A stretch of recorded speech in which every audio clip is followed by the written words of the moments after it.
हम नकारात्मक पत्रकारिता को छोड़कर और सकारात्मक पत्रकारिता की ओर बढ़ेंगे तो निश्चित ही हमारे पत्रकार बंधु भी इसमें आगे बढ़ेंगे, देश का मान सम्मान बढ़ेगा, देश हित आगे बढ़ेगा। और देश अगर जीवित है तो हम सब लोग रहेंगे, अगर देश इसमें कहीं प्रभावित होता है तो सबकी अपेक्षित परिणाम हम सब लोगों को भी भुगतने पड़ते हैं। तो इसलिए देश हित को आगे रखते हुए पत्रकारिता के लोग अपना काम करेंगे, ऐसी शुभकामनाएं। हिंदी हमारी मातृभाषा है, राजभाषा है। राजभाषा होने के साथ में ये हमारे जीविकोपार्जन का भी साधन है। आज देश के अंदर विभिन्न भाषाओं को यहाँ बोला जाता है, हर 5 किलोमीटर अलग भाषा शब्दावली परिवर्तित हो जाती है, लेकिन हिंदी भाषी क्षेत्रों की संख्या बहुत ज़्यादा है। और हिंदी को आज जैसे हमारे यहाँ देश के प्रधानमंत्री हैं जी, हिंदी में भाषण देते हैं विदेशों में, जैसे नेताजी सुभाष चंद्र बोस दिया करते थे, या और भी ऐसी चीज़ें। तो पहले क्या होता है, दुभाषिया के माध्यम से वो बहुत रेयर होता है, लेकिन दुभाषिया के माध्यम का प्रयोग किया जाता है। तो आज हिंदी की स्वीकार्यता पूरे विश्व पटल पर बढ़ी है। जो पहले हिंदी भाषी व्यक्ति होता था कि मेरी भाषा को कोई दूसरे देश का, दूसरे प्रदेश का, जैसे आप साउथ में चले गए, केरल में चले गए, महाराष्ट्र में चले गए, कि मेरी हिंदी भाषा को समझ के मुझे तिरस्कारित न किया जाए, वो झिझकता था पहले। आज हिंदी भाषा, हिंदी भाषी व्यक्ति खुलेआम अपने मंतव्य के साथ पूरी अपनी शब्दों को प्रकट करता है, उसकी बातों को समझा जाता है। पहले पत्रकारिता के क्षेत्र में या हिंदी के क्षेत्र में हिंदी की वर्णावली के वर्णों के हिसाब से हिंदी में लिखा जाता था खाली जी। अब मोबाइल पे आप वॉइस से आपने मैसेज करा, रिकॉर्डिंग करी, वो कन्वर्ट होगा जाता है। अब आपको खुद आपने पढ़ा नहीं है और आपकी जानकारी में ये नहीं है कि वो वर्ड के शब्द जो क्या रहे हैं हिंदी में, वो कितने सही है कितने गलत हैं। चाहे कॉमा हो, चाहे फुल स्टॉप हो, चाहे या आपकी और भी मात्राओं में कहीं हलंत लगना है या रा की मात्रा लगनी है, वो दिक्कत रहती है। तो आदमी आज पत्रकारिता, मेरा अपना मानना है, अगर स्वयं में कोई पत्रकारिता में काम कर रहा है, चाहे वो किसी भी मीडिया क्षेत्र से, मतलब किसी भी प्लेटफॉर्म से काम कर रहा है, उसको पत्रकारिता में स्वयं में सीखने की बहुत आवश्यकता है और नियमित अध्ययन करे वो।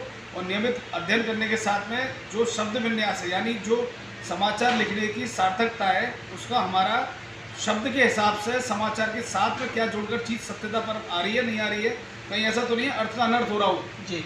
जैसे एक शब्द है छोटा सा कि हमने किसी बात को लिखा, एक बैरियर पर सड़क पर लिख रहा है रोको मत जाने दो, पत्रकार ने उसको रोको मत जाने दो, उसका मतलब ये हो गया कि आप इसको रोकिए मत जाने दीजिए, और उसमें आगे लिखा हुआ रोको मत जाने दो। तो ये कॉमा का हिंदी से जुड़ी हुई सारी चीज़ें, इसी तरह की बहुत सारी चीज़ होती है, उस चीज़ को हमें समझना चाहिए। और मेरा सभी युवा पत्रकार साथियों से आग्रह है, आह्वान है कि पत्रकारिता को समाज सेवा के क्षेत्र से जोड़कर कार्य करें और अच्छे स्तर पर कार्य करें, अपनी गुणवत्ता के साथ करें, निश्चित ही उनकी संवादजनक स्थिति समाज में स्वतः बन जाएगी। आधुनिक पत्रकारिता के विषय में आप क्या कहना चाहेंगे? मौसम विभाग के द्वारा सूचना आई कि 3 दिन लगातार बारिश आएगी और ओले पड़ेंगे और आंधी आएगी और बहुत ज़्यादा दिक्कत होगी, बहुत परेशानी होगी। हमने बिना के साथ किसी साक्ष्य का संकलन करे हुए उस खबर को लिया। आज यहाँ हिंदी पत्रकारिता दिवस के अवसर पर आयोजक पंकज धीरज जी ने इसका आयोजन किया और इसमें पत्रकारिता से जुड़े, इसमें न्यायपालिका से जुड़े, राजनीतिक क्षेत्र से जुड़े और कार्यपालिका से जुड़े, ऐसे सभी लोग उपस्थित रहे। प्रथम पत्रकार नारद जी से लेकर और वर्तमान के पत्रकारों तक इसमें चर्चा हुई।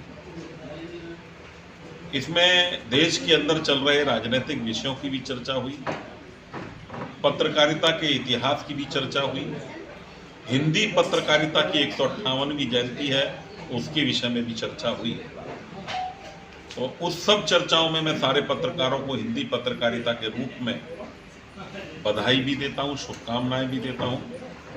मेरा आग्रह है पत्रकारिता के इन सब स्तंभों से कि पत्रकारिता होनी चाहिए तो उसका एक उद्देश्य होना चाहिए और पत्रकारिता का उद्देश्य देश हित होता है। हम लोग जानते हैं स्वतंत्रता आंदोलन में भी अनेक आंदोलन चलाने वाले हमारे पत्रकार साथी बंधु थे। कई विषय ऐसे होते थे जब पत्रकारों के विषयों के आधार पर पूरे देश के अंदर स्वतंत्रता की अग्नि प्रज्वलित होती थी। आज भी ऐसे हमारे अनेक पत्रकार हैं जो जब ऐसा देश हित का विषय आता है तो अपने कैमरा को नीचे करके और वह देश हित के निर्णय में सहभागी बनते हैं। मैं उन सब पत्रकारों को प्रणाम करता हूं और आप सब यहाँ आज सारे अपेक्षित पत्रकारों से भी ये मैंने प्रार्थना की है कि देश हित के अंदर हमारे तमाम जो विषय हैं उनको उठाने का काम करें, राजनीतिक शुचिता के लिए काम करें, कार्यपालिका के अंदर आए बदले वातावरण के प्रति भी वह सक्रिय रहकर काम करें। हम न्यायपालिका को भी उठाने का प्रयास करें कि अगर वहाँ कहीं कुछ गड़बड़ है तो उसको ठीक करने के लिए एक दिशा निर्देश और उनसे आग्रह करने का भी प्रयास करें। साथ ही